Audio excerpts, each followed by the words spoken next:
Sabe, a gente sempre ouve falar de recordes sendo quebrados, de atletas levando o corpo ao limite. Mas e quando o grande adversário não é outra pessoa, mas o próprio tempo, o envelhecimento? É uma história e tanto, e a gente vai mergulhar nela agora. 49 minutos. Guarda bem esse número. Sério, porque ele é a chave de todo o mistério que a gente vai desvendar hoje.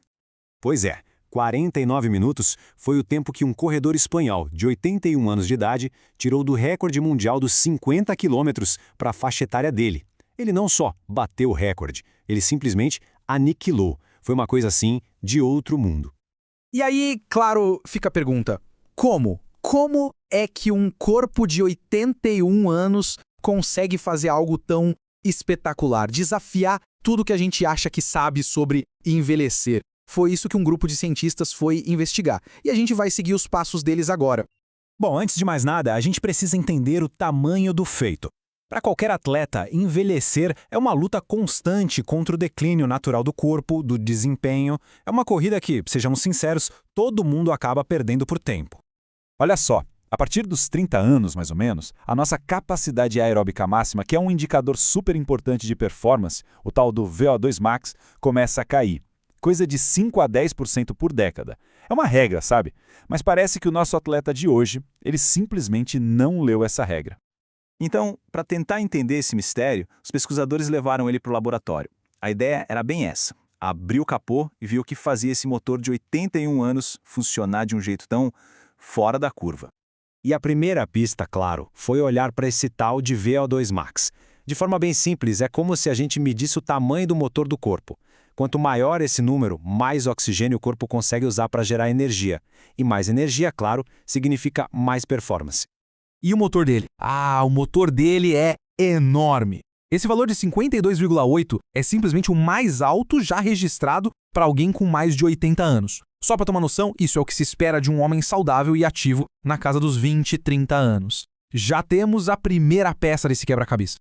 Ok, segunda pista, o limiar de lactato. Pensa na linha vermelha do contagiros de um carro. É aquela intensidade máxima que dá para segurar por muito tempo antes de o motor quebrar. Todo atleta de ponta quer empurrar essa linha vermelha o mais para cima possível. E aqui que a coisa fica impressionante. Olha que loucura o que os cientistas descobriram. O ritmo médio que ele manteve na corrida toda, nos 50 quilômetros, foi de 10,5 km por hora. E esse ritmo era exatamente o limiar de lactato dele. Ou seja, ele correu por quase 5 horas no limite absoluto do corpo, sem quebrar. Isso exige uma eficiência e um autoconhecimento que são surreais. A terceira pista tem a ver com a eficiência de combustível. Em provas longas, assim, o corpo precisa ser muito bom em queimar gordura para gerar energia. Por quê?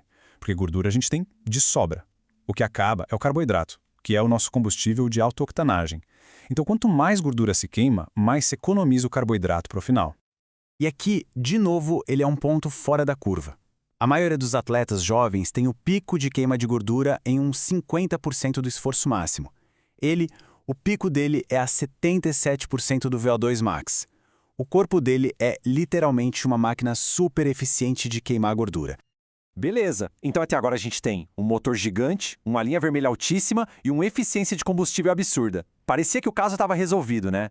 Mas a maior surpresa, o verdadeiro segredo, não estava onde todo mundo imaginava.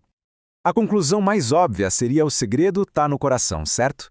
Um coração sobre-humano que bombeia oxigênio como nenhum outro. Mas não é. Na verdade, os exames mostraram que a capacidade máxima do coração dele de bombear sangue, apesar de ótima para a idade, era menor que a de outros atletas de elite mais velhos. Então, peraí, se o coração não está entregando mais oxigênio, como é que ele consegue usar tanto oxigênio assim? E aqui tá o pulo do gato. O verdadeiro segredo não era o quanto de oxigênio o coração conseguia empurrar, mas sim o quanto os músculos conseguiam puxar.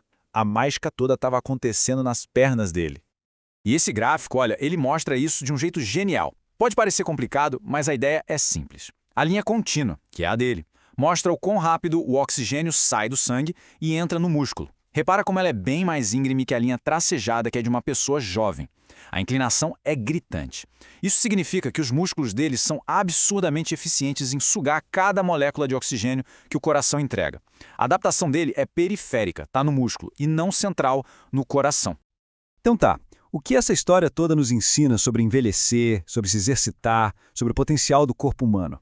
As lições aqui são bem profundas. Primeiro, um condicionamento físico de altíssimo nível pode sim ser mantido até uma idade bem avançada. Segundo, o segredo para essa performance de elite no envelhecimento parece estar muito mais nos músculos do que no coração. E terceiro, que é talvez o mais chocante de tudo, a capacidade dos músculos dele de usar oxigênio era melhor do que a de pessoas jovens e treinadas. E agora, para fechar, vem o detalhe que, para mim, é o mais inspirador dessa história toda. Aquele que muda a nossa perspectiva. Ele não foi um atleta a vida inteira. Longe disso. Ele só começou a correr aos 66 anos de idade. Essa análise nos mostra o que é possível, né? Desafia tudo o que a gente pensava sobre os limites do envelhecimento e nos força a fazer uma pergunta. Se um homem pode começar aos 66 anos e redefinir o que é possível aos 81, quais são de verdade os nossos próprios limites? A resposta talvez esteja lá fora, esperando pela gente.